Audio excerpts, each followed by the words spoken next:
Please remember the world that you are now seeing, for this natural world is in jeopardy, and even if you are willing to help put an end to what you are about to see, you may never be able to see the world in the same way again.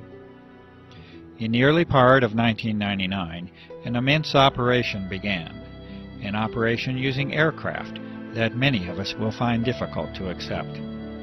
This operation involves a dispersal of massive amounts of fine materials into the atmosphere, and the implications of these actions are grave and far-reaching, and they strain the limits of understanding. There will be counterclaims to the evidence that is presented within this film, and you will be told that all is normal and as it should be.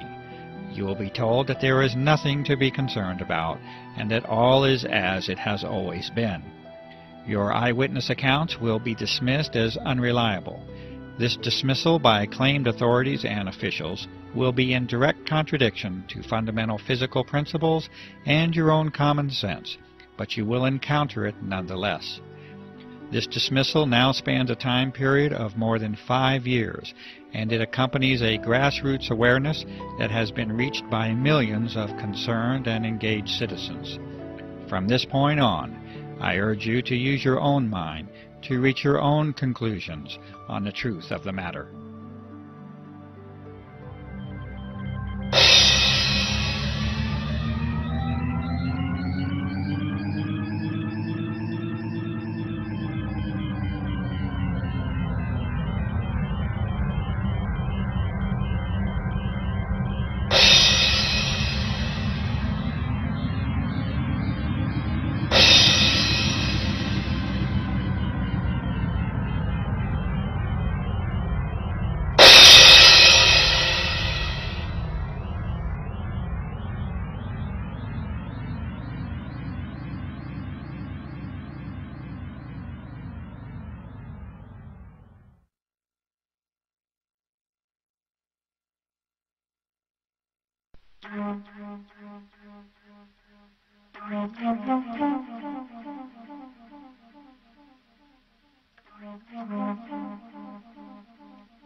What you are seeing now is quite normal.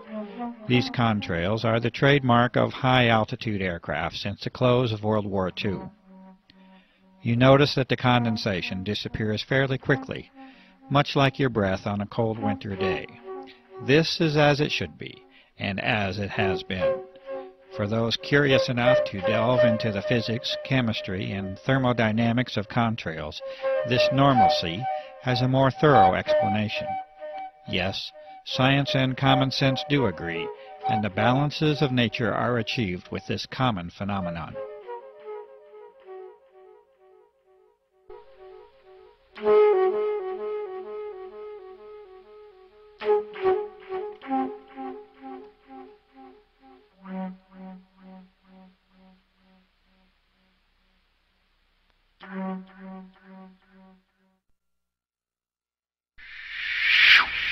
And now we must take a different turn, a turn to explore an unusual world that now surrounds us, and yet a world that many of us remain unaware of. The atmosphere of this planet has been changed, and you are now being introduced to one of the main causes of that change. The aircraft at the upper portion of the screen is leaving a normal contrail, and it vanishes as any trail of water vapor is expected to.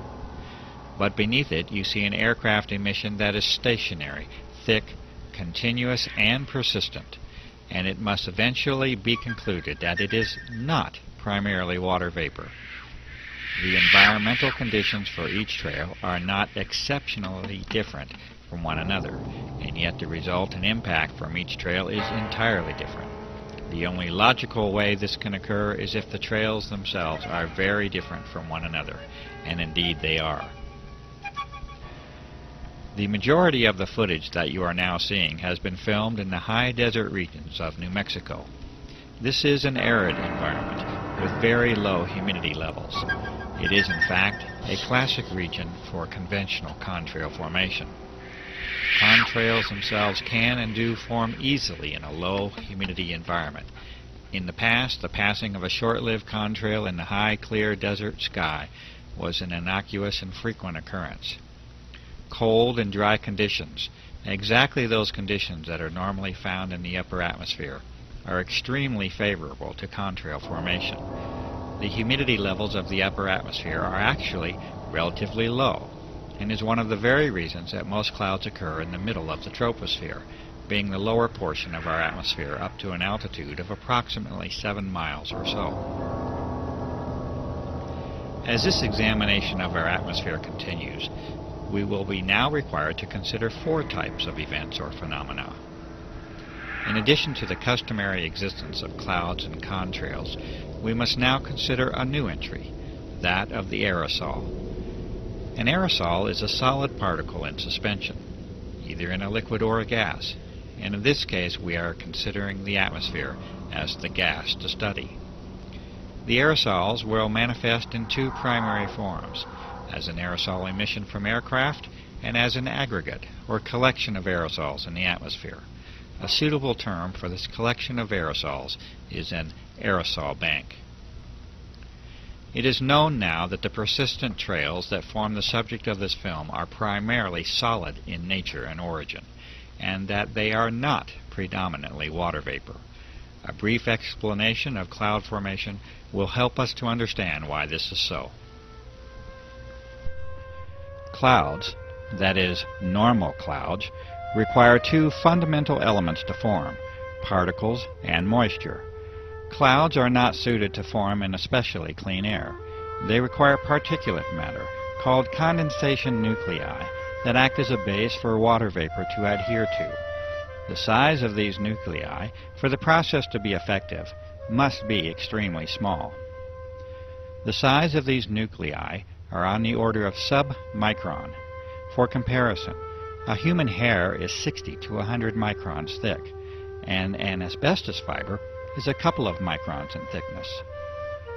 The other essential component for normal clouds to form is a minimum level of humidity. From numerous sources, this minimum is on the order of 70% relative humidity. Notice that the requirements for cloud formation and contrail formation are already entirely different from one another. This is because they are entirely different phenomena based upon entirely different physical principles. Contrails can and should form readily in clean, cold, and dry air. Normal clouds, on the other hand, require higher moisture levels and a particulate or aerosol base from which to develop. The radical transformation of our sky as a direct result of aircraft activity now forces us to address an entirely new set of conditions. Aircraft are now repeatedly dispersing materials into the upper atmosphere at flight altitude, roughly from 35,000 to 40,000 feet.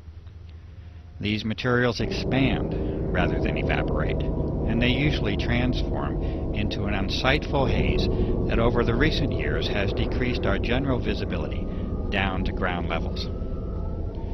One of the remarkable facts is that this commonly now occurs at very low levels of relative humidity, on the order of 30 to 40%, instead of the 70% or greater that is associated with cloud formation. And so we know now that these are not clouds in any conventional sense. They are indeed